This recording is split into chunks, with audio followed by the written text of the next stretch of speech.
네, 칭의 이후에 이제 영화까지 가는 그 과정이 바로 성화라는 과정이에요. 구원받은 자가 마땅히 살아가야 되는 삶. 이게 바로 성화예요. 그래서 그 삶의 성화를 보게 되면 어때요? 쉬울까요? 어려울까요?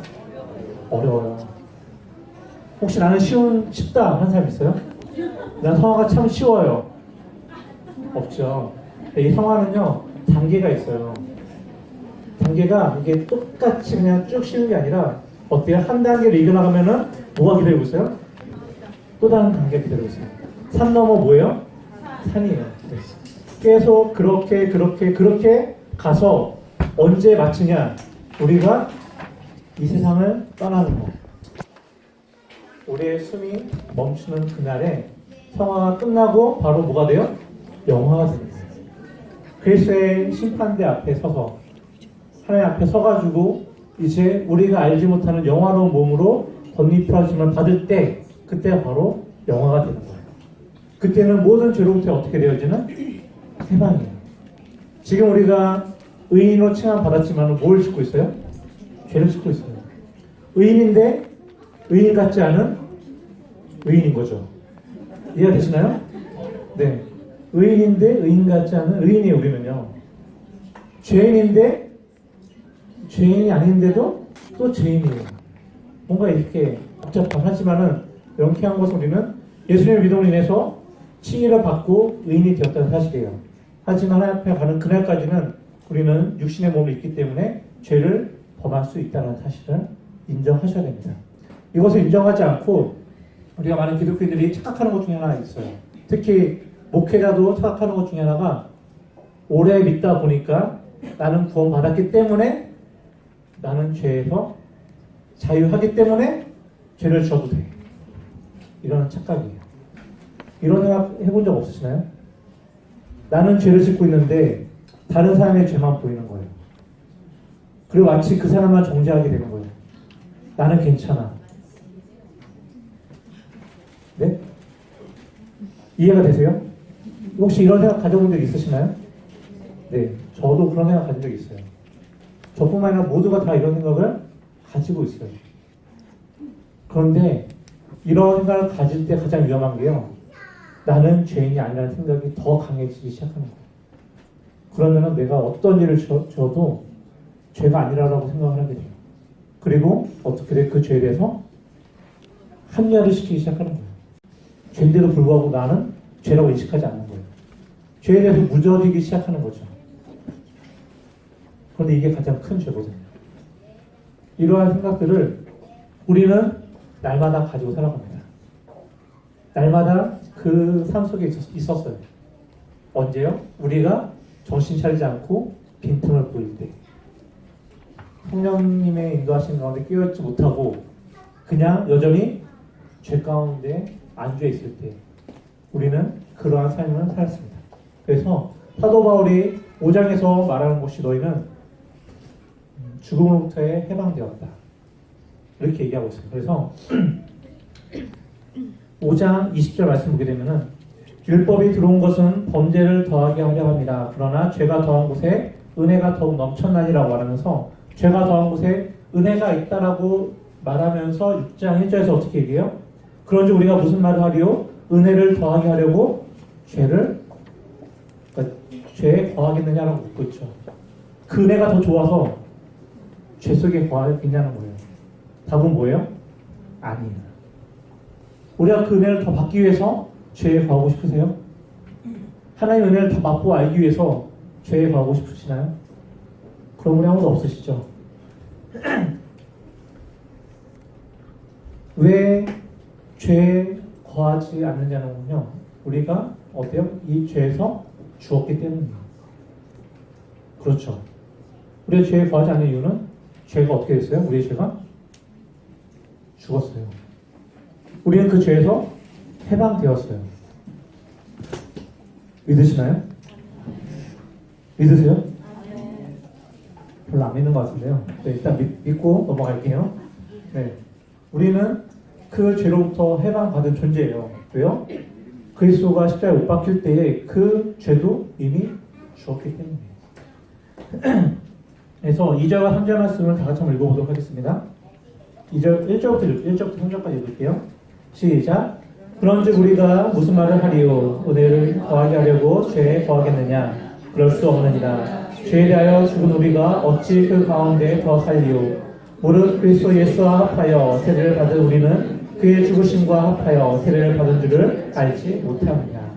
네. 우리가 그 죄에 더할 수 있다 그래요? 없다 그래요? 없다 그래요. 왜요? 그 죄에 대해서 죽었기 때문에. 그 죄에 대해서 우리는 죽었어요. 누구와 함께요? 그리스도와 함께 연합하여서 죽은 거예요. 그래서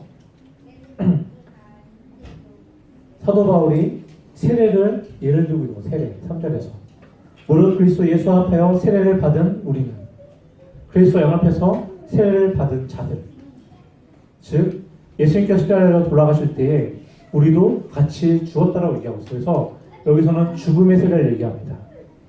어떤 세례요? 죽음의 세례. 죄에 대한 죽음의 세례를 얘기하고 있습니다. 그렇다면 죽음의 세례만 얘기할까요? 아니에요. 죽었으면 어떻게 돼요? 살아나야죠. 네. 예수님께서 부활하셨기 때문에 우리도 같이 사는 자가 되는 거예요. 그래서 생명의 세례도 같이 얘기하는 겁니다. 죽음과 생명. 그래서 연합하여서 함께 죽고 함께 산 것을 얘기하고 있어요. 죄에 대해서 철저하게 심판받아 우리를 대신해서 죽으신 분이 누구세요? 예수님이세요. 그렇다면 우리의 죄도 같이 죽은 거예요. 그리고 그곳에서 3일 이후에 부활하신 그 생명의 주, 부활하실 때 우리도 같이 부활하게 된 자가 되는 거죠. 그래서 이제 우리 가운데 죄가 있어요, 없어요? 있어요, 없어요? 없어요. 죄에 대해서 죽었잖아요. 자, 죄에 대해서 죽었죠? 김원 시장님, 죄에 대해서 죽었죠? 네. 죽었어요, 죄에 대해서. 죄에 대해서 죽었기 때문에 우리는 죄 가운데 살 수가 없는 거예요. 지금 사도 바울이 그 얘기를 하는 거예요. 너희가 죄 가운데 죽었는데 어떻게 다시 죄를 짓겠냐는 거예요. 상무상의 죄에 대해서 죽었는데 어떻게 다시 그 죄로 기어 들어가겠냐는 거죠. 자, 생각해보세요. 우리가 다 좋은 집에 살고 계시죠? 그래서 제가 이제 신방을 다니다 보면요. 쪽방촌도 있고요.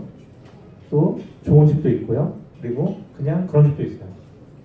자, 그런데 사람마다 동일한 게요. 처음 시작할 때는 어디서부터 시작해요? 처음부터 큰 데서 시작하나요? 네, 저만 그런 줄 알았어요.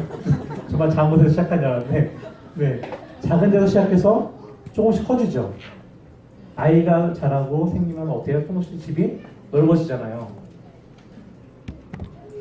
아닌가 봐요. 다들 혹시 방 한가에 사시나요? 다 32평에 시작하세요? 네. 제가 한정희 사님 집에 가서 굉장히 부러웠어요. 한정희 사님 집이 너무 이게 전망도 좋고, 네. 물론 넓진 않아요. 그래서 저는 되게 부러웠어요. 저희 집보다 넓어서. 네. 그런데 시간이 지나서 다시 그때로 돌아가시겠어요? 아니요. 그렇죠. 네, 감사해요. 네. 다시 그때로 돌아가려면 돌아가시겠어요? 다시 어렵고 힘든 그 시기로 돌아가시겠어요? 안 돌아가시죠. 남자분들에게 여쭤보겠습니다. 다시 군대 가라면은 네, 말년 좋죠. 저도 다시 가라면 중이 달아주면 가겠어요. 근데 다시 훈련병으로 가라면은 못 가겠어요. 왜요? 그 고생을 알기 때문에요. 그 힘듦을 알기 때문에요. 그 안에 있는 죄의 결과를 알기 때문에 갈 수 없는 거예요. 죄로부터 죽은 우리가 다시 돌아가겠냐는 거죠. 죄의 삭은 사망인데 그것도 다시 기어 들어가겠냐는 거예요. 들어가시겠습니까? 안 가시죠. 지금 사도 바울이 그 얘기를 하는 거예요. 너희가 죄에 대해서 죽었기 때문에 이제는 죄를 범하는 것이 아니라 죄가 아닌 하나님 은혜 가운데 삶을 살아가야 된다라고 얘기를 하는 거예요. 그전에 율법 안에 있었기 때문에 너희가 너희 죄를 불의의 무기로 드렸지만은 이제는 은혜 안에 있기 때문에 의의 무기로 하나님께 드려라라고 말씀하는 거예요. 이해가 되시죠? 그래서 이 말씀은 6장에 계속 나오는 거예요. 그래서 그리스도가 십자가에 달려 돌아갔을 때 죄도 단번에 죽었다라고 얘기하고 있어요. 다시는 그 죄가 살아나지 못하게 죽었다라고 확실하게 얘기하는 거예요. 그러면서 우리에게 이렇게 이제 살아가야 된다라고 말씀하는 것이 바로 13절의 말씀입니다. 13절에 아까 방금 말씀드렸던 것처럼 또한 너희 지체를 불의 무기로 죄에게 내주지 말고 오직 너희 자신을 죽은 자 가운데서 다시 살아난 자같이 하나님께 드리며 너희 지체를 의의 무기로 누구에게 드리라? 하나님께 드리라. 네. 의의 무기로 하나님께 드리라라고 말씀하고 있습니다. 의의 무기. 이제까지 불의 무기로 살았어요. 죄를 짓고 말도 막 하고 막 혀에 막 정말 칼을 달아서 네. 한 게 바로 우리의 모습들이에요. 마음속에서 한 날 검도 모자라서 도끼와 총과 폭탄과 이런 것들을 다 안에 품고 살았던 자가 바로 우리들이에요. 그렇게 죄를 지었고요. 그렇게 해서 지체를 죽였고요. 그렇게 해서 실족해가지고 연자맷돌을 목에 메고 강에 끼어든 사람이 수많을 거예요. 한번 주위를 둘러보세요. 나와 함께 이 동도교에 같이 신앙했던 자가 많이 남아있죠? 잘 생각해보세요. 나 때문에 시험받지 않았나? 나 때문에 상처받지 않았나? 네. 웃음이 참 한번 생각해 보셔야 돼요. 그게 우리의 모습이었거든요. 그게 저의 모습이었고 그게 집사님들의 모습이었어요. 그리고 그 모습을 보고 누가 배워요? 우리의 다음 세대가 배우는 거예요.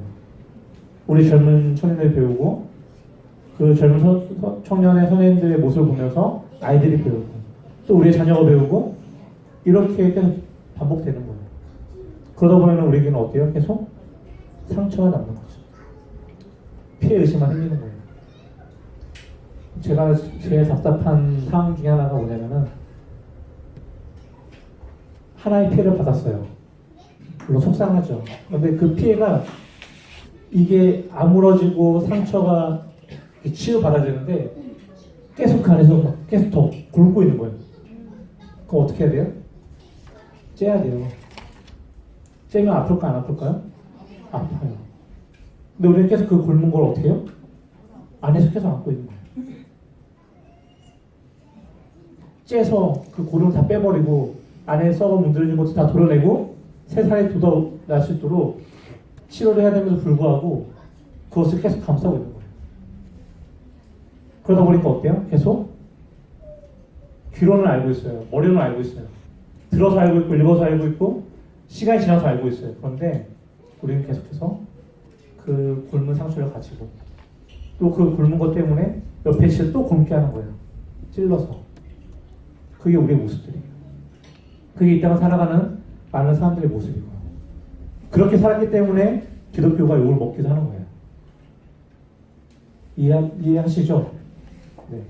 나는 아니야 혹시 있으시나요? 나는 아니야도 있을 수 있어요. 정말 말씀에 순종한 사람들입니다. 근데 우리는 누구도 그렇게 살 수 없는 존재고요. 그러한 죄가 우리 가운데 있다는 거예요. 그래서 사도 바울은 이제는 너희가 그렇게 살아갈 것이 아니라 은혜 아래에 있기 때문에 이제는 은혜 아래에 있는 자로서 살아가라고 말씀해 주고 있어요. 그래서 15절 이하를 보게 되면 이제 그 성화의 원리 중에서 실천해서 얘기하는 거예요. 그래서 오늘 말씀처럼 그렇다면 이제 선행이란 무엇인가는 거죠. 선행이란 무엇이냐. 우리가 이제 죄로부터 자유함을 받았는데 이제 그 살아가는 방법은 무엇이냐는 거죠. 혹시 선행이 무엇인지 아시나요? 누구한테 이건 질문이에요. 답을 하셔야 돼요. 네. 네, 지연이가 바로 리액션 들어오네요. 네, 지연이의 줄 한번 얘기해 주세요. 선행은 뭐예요?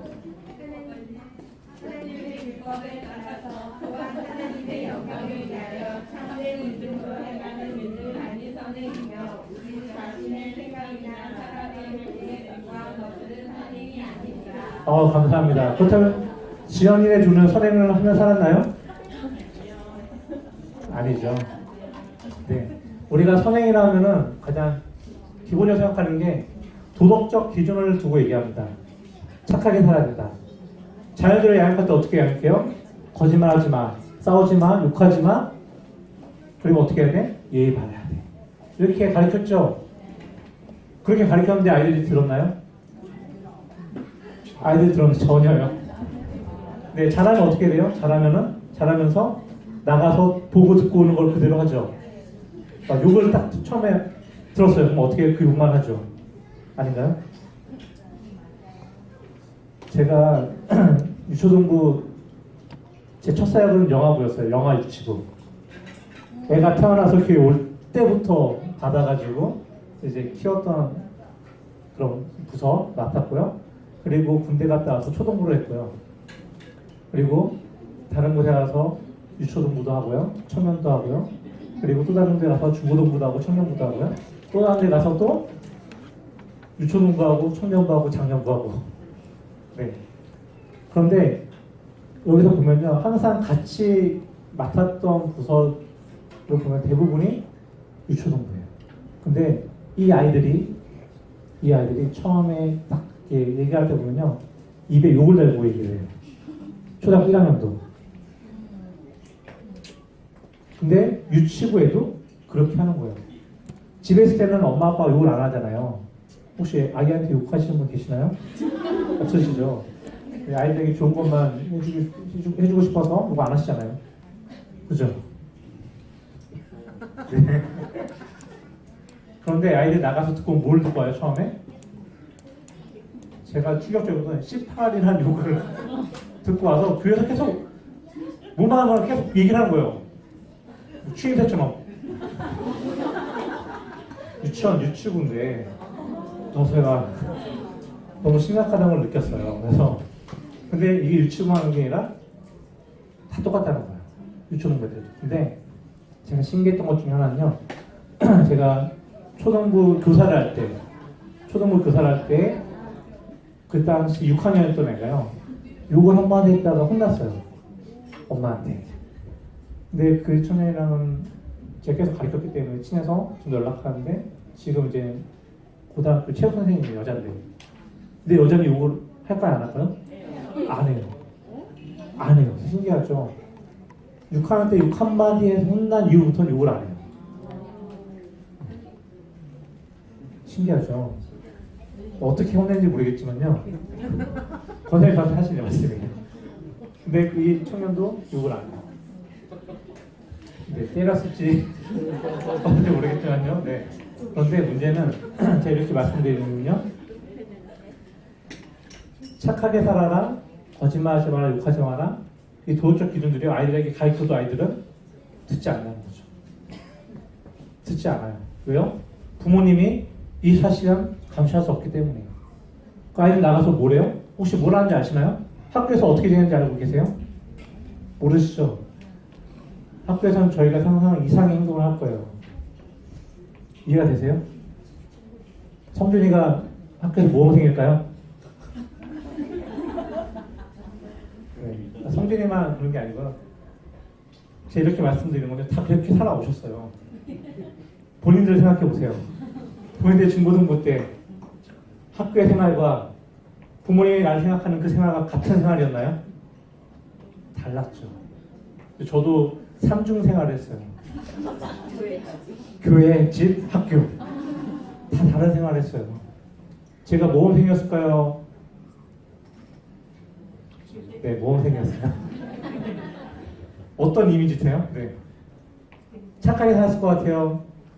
아니 정말 막 살았을 것 같아요? 모범생이었을까요? 문제였을까요?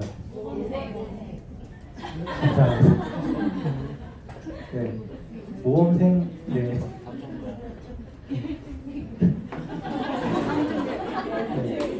우리의 삶이 다 다른 거예요. 그런데 우리가 아이들에게 가르쳐야 되는 것은 착하게 살아라 이게 아니에요. 거짓말하지 말아라 욕하지 이게 아니에요. 뭐냐면은 하나님을 바로 알아라는 거예요. 예수님을 바로 믿어라는 거예요. 예수님을 만나라는 게 우선이 돼요. 왜냐면은 선행이라는 것은 도덕적 기준에 착한 일이 아니라 바로 그 아래에 있는 더 깊이 있는 하나님의 말씀이 선행이기 때문이에요. 이 땅에는 선을 행하는 자가 있을까요? 없을까요? 없습니다. 선한 자가 있을까요? 없을까요? 없어요. 마가복음 10장 17절 말씀 보게 되면은 어떤 한 사람이 예수님께 나와서 얘기합니다. 선한 선생님이요, 어떻게 하여야 내가 영생을 얻을 수 있습니까? 라고 묻습니다. 예수님께서 뭐라고 대답하시죠? 18절에서 내가 어찌하여 나를 선하다 하느냐? 선한 이는 하나님 외에는 없느니라. 선한 존재는 하나님밖에 없어요. 그래서 이 단어를 찾아 들어가면요, 선행에 대해서 제가 이제 빌립보서 1장 6절 말씀 봤는데 1장 6절 착한 일을 얘기해요. 우리가 생각하는 선행, 착한 행동, 착한 행실, 이게 바로 선행이고, 이 선행이라고 표현되는 단어가 바로 빌립보서 1장 6절에 나옵니다. 우리 가운데 착한 일을 시작하시니 그가 예수 그리스도의 날까지 우리를 온전하게 하실 것이라는 그 대목에서 착한 일을 하는 착한 일이라는 이 단어가 나오는데요. 영어를 찾아보니까 그냥 good work, 그냥 좋은 일. 그래서 다시 이제 이것을 신학적인 용어로 들어가니까요, 이것이 어디에 연결되냐면은 의와 연결됩니다. 뭐하고 연결된다고요? 의. 하나님의 공의, 하나님의 정의, 하나님의 의와 연결되는 게 이 단어예요. 그렇다면 우리가 생각하는 도덕적 기준의 선행이 아니라 더 깊이 들어가는 거죠. 바로 하나님의 말씀을 따라 행하는 것이 선행인 거예요. 하나님의 의를 행하는 것이 선행이고, 하나님의 율법을 알아서 그대로 지키며 살아가는 것이 바로 선행이에요. 욕하지 않는 것, 그리고 싸우지 않는 것, 또는 구제하는 것, 이게 목적이 아니고요. 먼저는 하나님의 말씀이 바탕이 되는 거예요. 창세기 18장 19절 한번 찾아볼게요. 창세기 18장 19절. 여기를 보게 되면요, 하나님께서 아브라함을 부르신 이유가 나와요. 이스라엘을 택한 이유가 나와요. 이스라엘 민족을 만들어 가시는 그 이유가 나옵니다. 목적이 나오죠. 18장 19절 말씀, 창세기 18장 19절 같이 읽어보도록 하겠습니다. 내가 그로 그 자식과 본소에게 명하여 여호와의 도를 지켜 의와 공도를 행하게 하려고 그를 택하였나니 이는 나 여호와가 아브라함에게 대하여 말한 일을 이루려 함이니라. 아멘. 하나님께서 아브라함을 택하신 이유가 여호와의 도를 지켜서 의와 공도를 행하게 하기 위함이라고 얘기했어요. 이것은 아브라함만 해당되는 것이 아니라 지금 살아가는 우리들도 동일한 목적을 가지고 있다는 거예요. 여호와의 도. 여호와의 도가 뭔지 아시죠? 여호와의 도가 뭘까요? 혹시 도를 아십니까? 도는요, 테레크라는 히브리어입니다. 테레크. 그래서 도로, 길을 얘기하고 있어요. 진짜 도로, 길. 그런데 여기서 사용된 의미는 행위, 행동, 도리를 얘기합니다. 그러니까 삶을 얘기하고 있는 거예요. 여호와의 도. 하나님의 그 행함을 알게 하는 이야기예요. 그래서 이 여호와의 도를 다시 한번 얘기하면은 여호와 율례와 법도를 말하면서 하나님의 행한 것들을 아는 거예요. 그리고 그것을 안다라면은 무엇을 해야 돼요? 의와 공도를 지키라고 하는 거예요. 하나님께서 행하신 의, 바로 체다카라는 단어인데요, 옳다 또는 의롭다라고 얘기하고 있어요. 이게 이제 도덕적 기준도 되는 거예요. 의롭고 옳은 거. 그래서 하나님의 백성들이 하나님과 맺은 언약을 신실하게 지키는 것이 바로 이 의를 행하는 거예요. 하나님의 언약을 지키는 것이 의를 행하는 것입니다. 이해가 되시나요? 그렇다면 우리가 하나님과 어떤 언약을 맺으셨나요? 하나님과 맺은 언약 있으시나요? 고민하셔야 돼요. 아브라함과 맺은 언약이 바로 우리와 맺은 언약이고요. 성경에 나온 언약들이 다 우리와 맺은 언약이에요. 직접 나타나서 하나님께서 내가 너와 언약을 맺을 거야 이렇게 하신 적 없잖아요. 있으세요? 꿈에 나와서 하셨나요? 없어요. 김영희사님 너무 크게 없어요. 그런 적이 없어요. 말씀을 통해서 우리에게 말씀하시는 거예요. 그 언약을 기억하면서 행하는 거예요. 그게 바로 의를 행하는 거고 공도를 행하는 겁니다. 그게 바로 우리가 하나님 앞에 부름받은 일이에요. 그리고 그것이 그렇게 지켜 행하는 것이 바로 선행을 행하는 거예요. 그런데 이 선행이 우리가 할 수 있을까요? 없을까요? 할 수 없어요. 오직 성령님의 인도하신 가운데, 성령의 도우신 가운데 행하게 된 것이 바로 선행입니다. 그래서 이 선행을 행할 때에 다시 한번 하나님의 은혜를 기억하게 하는 거예요. 그리고 우리가 그 일들을 할 때에 하나님의 말씀이 나타나는 거예요. 하나님의 언약이 드러나는 거고 하나님의 의가 드러나게 되는 겁니다. 이스라엘 백성들은 하나님의 말씀을 들었던 자들이에요. 그리고 하나님께서 그들에게 명령하신 대로 살았던 자들이에요. 그 중에 하나가 바로 구제에 대한 문제입니다.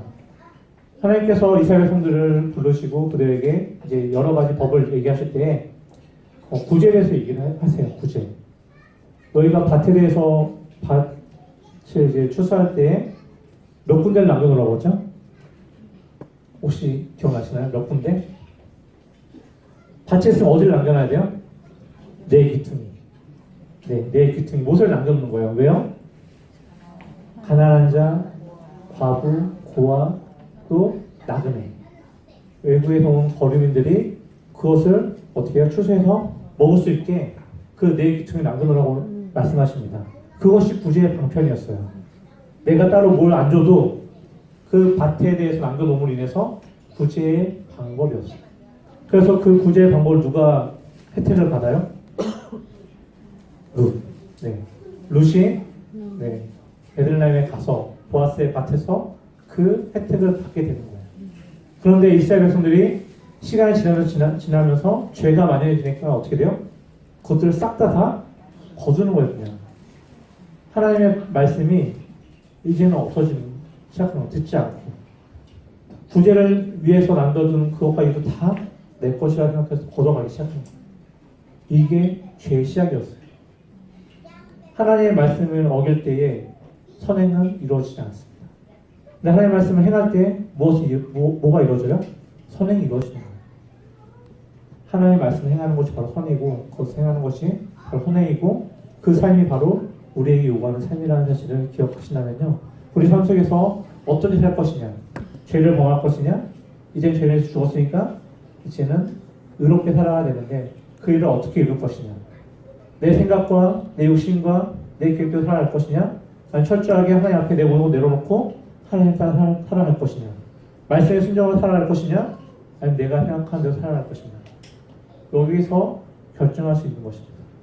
그리고 날마다 거기서 결단을 하셔야 돼요. 매일매일 삶 속에서 양자택일을 하셔야 됩니다. 그 삶이 우리가 매일매일 고민해야 되는 삶이에요. 오늘 내가 말씀에 순종해서 선행을 할 것이냐, 말씀을 저버리고 죄악을 행할 것이냐. 선행을 행하겠다고 다짐하면은 그날 기도하면서 시작하셔야 됩니다. 성령님, 오늘도 도와주세요. 죄가 아닌 하나님의 말씀대로 살아갈 수 있는 순종의 삶을 살아가게 해주세요. 이렇게 기도하셔야 됩니다. 그게 성화의 과정에 있는 우리의 삶의 모습입니다. 이렇게 한 단계씩 지나가면 어때요? 우리의 내공은 더 쌓이게 됩니다. 어떤 어려운 일이 눈앞에 닥친다 할지라도 그것들을 이겨나갈 수 있는 힘이 생길까요? 안 생길까요? 생겨요. 사람은 누구나 내가 험난한 그 문제 앞에서 벗어난 방법을 알게 되면요. 동일한 문제에 닥쳤을 때 어떻게 해요? 그 문제를 해결해 가요. 제가 저만 그런 건 아닌 것 같아요.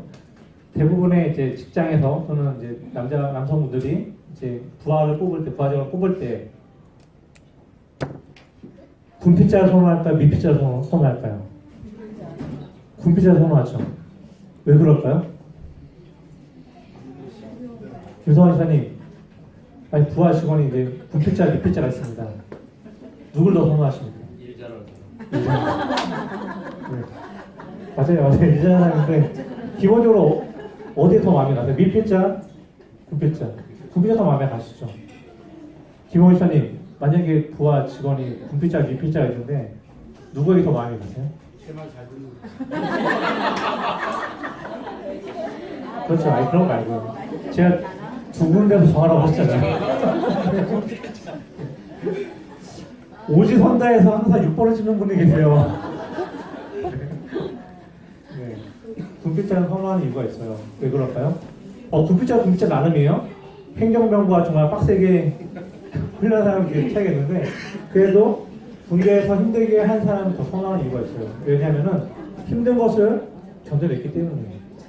그리고 그 참고 너무 앞다는 것들이 보이기 때문에 아마 더 선할 것입니다. 저도 그런 것 같아요. 같이 일하는 사람들이 분필자나 밀필자라도 좀 이게 신경 쓰이는 것 같아요. 왜냐하면은 그 사람 나름대로의 해결책을 찾기 때문에. 우리도 마찬가지로 신앙생활 하다 보면은 물론 부딪힐 때가 많습니다. 어려울 때가 많고 포기하고 싶을 때가 있고 정말 이 교회를 떠나버릴까? 이런 분들 계실까요? 안 계실까요? 네, 있죠. 근데 그 마음이 있었으면 벌써 떠났겠죠. 네. 그런데 떠난다고 해결되는 게 아니라 그곳에서 이겨나가야 되는 거예요. 누구의 도움으로요? 하나님, 성령님의 도움으로 이겨나가야 되는 거예요. 그게 신앙생활이에요. 그게 서로가 부딪히면서 이겨나가는 거예요. 그렇게 더 성장할 때에 교회는 더 아름다워집니다. 더 이해하는 폭이 깊어지고요. 서로 용납하는 폭이 더 넓어지는 거예요. 그럼 서로가 서로 향해서 미워하는 마음보다는 뭐가 생겨요? 이해하는 마음, 사랑하는 마음이 생기는 거예요. 예수님의 그 마음을 알게 되는 거예요. 이러한 삶이 우리 가운데 계속해서 이루어져야 되는 거예요. 그러려면은 노력하셔야 되고요. 그러려면 말씀 더 가까이 하셔야 됩니다. 그게 바로 성화의 과정에 있는 우리의 모습이고요. 그 삶을 살아갈 때 하나님께서 더 좋은 곳으로 채워주신다는 사실을 믿으시기 바랍니다. 더 좋은 길로 우리를 인도하시고 모든 것이 합력하여 선을 이루게 하신다는 사실을 기억하시면서 우리의 삶 속에서 일주일의 삶 속에서 하나님의 그 말씀에 순종하는 삶을 살아가는 저여러분 되시기를 주님의 이름으로 축원합니다. 한 가지 말씀. 죄의 삭은 뭐예요? 사망입니다. 다시 그 사망 안으로 가지 않기를 바랍니다. 네, 다 찬양하겠습니다.